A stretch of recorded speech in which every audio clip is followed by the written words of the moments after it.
आकर्षण के नियम यानी कि लॉ ऑफ अट्रैक्शन एक ऐसी कला है जो आपके अंदर है, मेरे अंदर है, हर मनुष्य के अंदर है, लेकिन हम उससे अनजान हैं। वास्तव में आप जो सोचोगे वही होगा, लेकिन कैसे? क्या आपने कभी सोचा है कि क्यों हमारे काम बनते बनते बिगड़ते हैं? क्यों हम अपने कामों में सफल नहीं हो पाते हैं? क्यों हम हमेशा ही दुखी रहते हैं? आइए इसे ठीक से समझते हैं, सिर्फ एक छोटी सी कहानी से। और इस कहानी के अंत में आप जानोगे कि आखिर भगवान बुद्ध ने इस बारे में कैसे बताए हैं। एक व्यक्ति अपने जीवन से बहुत परेशान था। उसका कोई भी काम नहीं बनता था, सारे बिगड़ जाते थे, सफलता उससे कोसों दूर थी। वह कुछ भी काम करता उसे सफलता ही नहीं मिलती। इसके चलते उसके घर में हमेशा अशांति ही रहती थी, हमेशा कलश से भरी रहती थी। उसे एक ऐसी मंत्र की ज़रूरत थी जिससे उसे घर में शांति मिल सके और सब परेशानियां खत्म हो सके। उसने कई लोगों से, कई ज्ञानियों से, विद्वानों से एक मंत्र की मांग की जिसको पढ़ने से उसकी सारी परेशानियां, सारे दुख दूर हो जाएंगी। लेकिन उन ज्ञानी लोगों ने, उन विद्वानों ने उन्हें बहुत सारे मंत्र दिए जिससे उसकी परेशानियां दूर हो सके। उसने सारे मंत्र को अपनाया, लेकिन कोई भी मंत्र काम नहीं आया। कुछ दिनों के बाद वह व्यक्ति एक गुरु के बारे में सुना। उसने सुना कि जिस गांव में गुरु रहते हैं वो सबके दुखों का निवारण करते हैं। उसने सोचा कि क्यों ना उस गुरु से मिलकर कोई मंत्र ले ले ताकि उसके सारे दुख दूर हो सके। उसने उस गुरु को खोजता हुआ एक जंगल में पहुंच गया और जंगल में उसे एक आश्रम दिखाई दिया। वहाँ उसे गुरु मिला। उसने गुरु से कहा, गुरुदेव, मैं बहुत दुखी हूँ, परेशान हूँ, कृपया मेरे दुख हर लो। गुरु मुस्कुराए और बोले, इस दुनिया में तो सभी लोग एक से बढ़कर एक दुखी हैं। तुम कितने बड़े दुखी हो? व्यक्ति ने कहा, मैं सबसे ज़्यादा दुखी हूँ। फिर गुरु ने कहा, मुझसे क्या चाहिए? व्यक्ति ने कहा, मुझे एक ऐसा मंत्र चाहिए जिसे पढ़ते ही मेरी सारी परेशानियाँ खत्म हो जाए। गुरु ने कहा, मंत्र ऐसे नहीं मिलते, उसके लिए कुछ करना पड़ता है। अगर मैं तुम्हें कुछ करने के लिए कहूँ तो क्या तुम करोगे? और जैसा मैं कहूँगा वैसा ही करना होगा। व्यक्ति ने कहा, बिल्कुल बिल्कुल गुरुदेव, जैसा आप कहेंगे मैं वैसा ही करूँगा। जो नियम बताएंगे मैं वही करूँगा। सारे यज्ञ, हवन, पूजा पाठ सब कुछ करूँगा, कुछ भी नहीं छोड़ूंगा। गुरु ने कहा, ये सब तो बहुत आसान चीज़ें हैं। मंत्र पाने के लिए बड़ी कठिन मेहनत करनी पड़ती है, क्या तुम कर पाओगे? व्यक्ति ने कहा, गुरुदेव, क्या मुझे दहकते अंगारों पर चलना होगा? गुरु ने हंसते हुए कहा, नहीं, इतना आसान काम भी नहीं है। गुरु की यह बात सुनकर वो व्यक्ति की हालत खराब हो गई। वह सोचने लगा, पता नहीं गुरुदेव मुझसे क्या करवाना चाहते हैं। हर चीज़ इन्हें बहुत आसान लग रही है, तो कठिन काम क्या है? व्यक्ति ने कहा, गुरुदेव, कृपया करके आप ही मुझे बता दीजिए कि मुझे करना क्या है। मैं वो सब कुछ करूँगा जो आप बोलेंगे। गुरुदेव बोले, जैसे तुम अपने घर से यहाँ तक आए हो वैसे ही तुम यहाँ से अपने घर को चले जाना और अपने मन में यह कहते हुए जाना कि मैं बहुत सुखी व्यक्ति हूँ। यह सुनते ही व्यक्ति बहुत खुश हो गया। बस गुरुदेव, इतना ही बोलना है, इसे तो मैं यूं ही कर लूँगा। गुरु ने कहा, रुको, जरा पूरी बात सुन लो। जब तुम अपने मन में यह बात दोहरा रहे होगे तो तुम्हारे मन में बंदर की बात नहीं आनी चाहिए।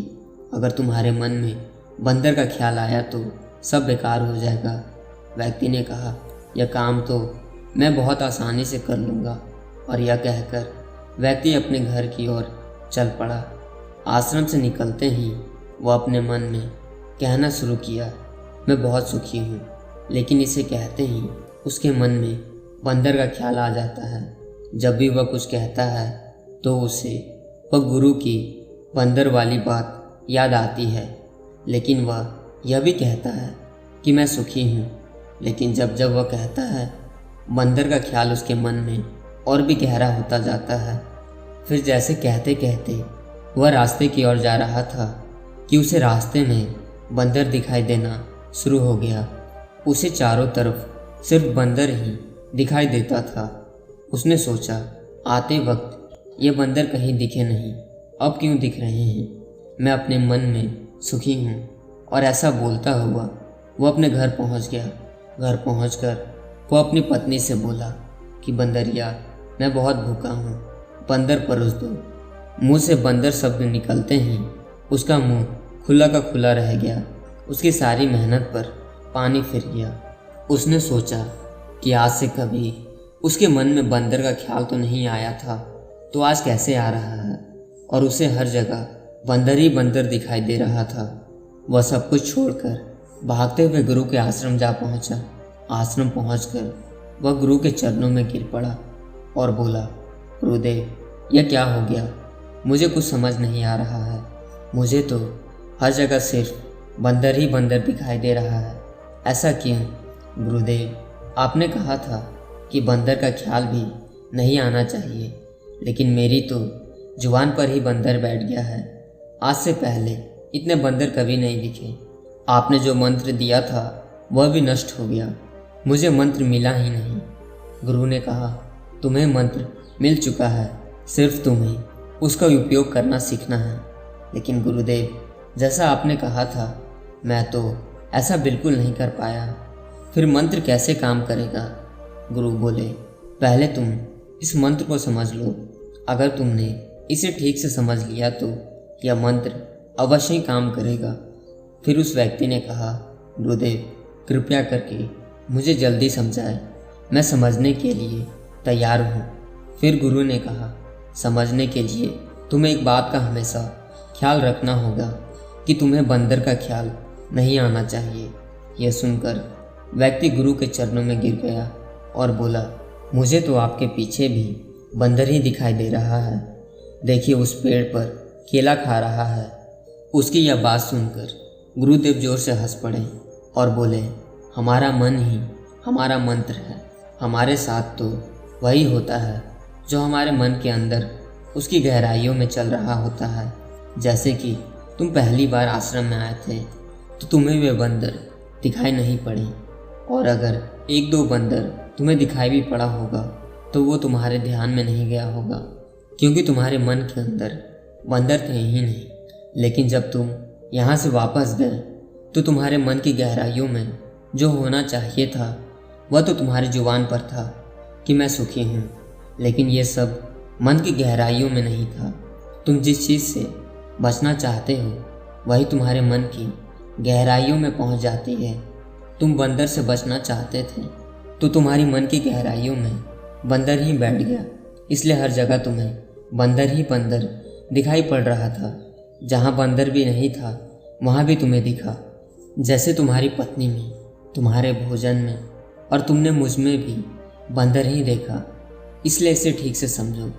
मन की गहराइयों में अगर ये मंत्र है कि मैं दुखी हूँ, मेरे पास कम है, तो तुम्हारे पास जितना भी आ जाए तुम्हें कम ही लगेगा। अगर किसी के मन की गहराइयों में ये बात है कि मैं सुखी हूँ, मेरे पास बहुत है, तो उसके पास जितना भी है उसे हमेशा अधिक ही लगेगा। फिर चाहे उसके पास चीज़ें कम क्यों ना हो, और अगर उसके पास दुख भी हो गया तो उसमें वह सुख नियमित कर ही लेगा। जो भीतर से दुखी रहता है उसके पास 36 प्रकार के व्यंजन रहते हुए भी वह दुखी रहेगा, और ठीक उसके विपरीत जो भीतर से, जो मन से सुखी रहता है, उसके पास अगर सिर्फ 2 सूखी रोटी भी है तो उसे खाकर वो हमेशा ही सुखी रहेगा। इसलिए मन में जैसी धारणा लाओगे वैसे ही तुम्हें मिलेगा, जिस प्रकार तुमने बंदर ढूंढ लिए।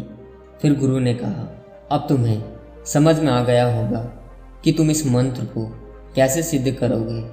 व्यक्ति ने कहा, गुरुदेव, मैं समझ गया हूँ।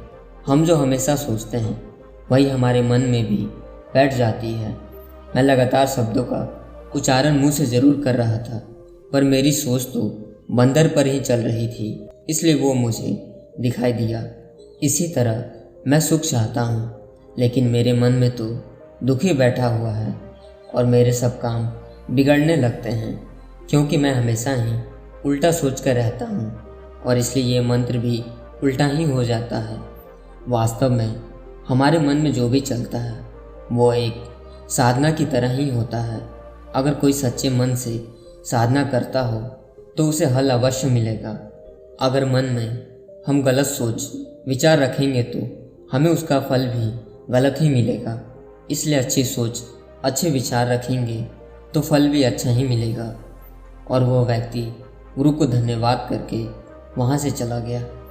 दोस्तों, महात्मा बुद्ध ने इस बारे में कहा है कि हम अपने विचारों से अपनी दुनिया बनाते हैं, लेकिन हमारे पास दोनों तरह के विचार होते हैं, सकारात्मक और नकारात्मक। ज़्यादातर हम सकारात्मक विचारों को ना पकड़ के नकारात्मक विचारों की तरफ ही आकर्षित होते हैं। इसलिए जब भी हमारे मन में सकारात्मक विचार आते हैं तो उसे हमें जल्दी पकड़ने की ज़रूरत है। वैसे विचारों को जितना जल्दी हो सके उसे काम में लगाएं। दोस्तों, आपने इस कहानी से क्या सीखा और इस बारे में क्या सोचते हैं, एक कमेंट ज़रूर कर दीजिएगा। क्या पता आपके कमेंट से किसी का जीवन बदल जाए। धन्यवाद।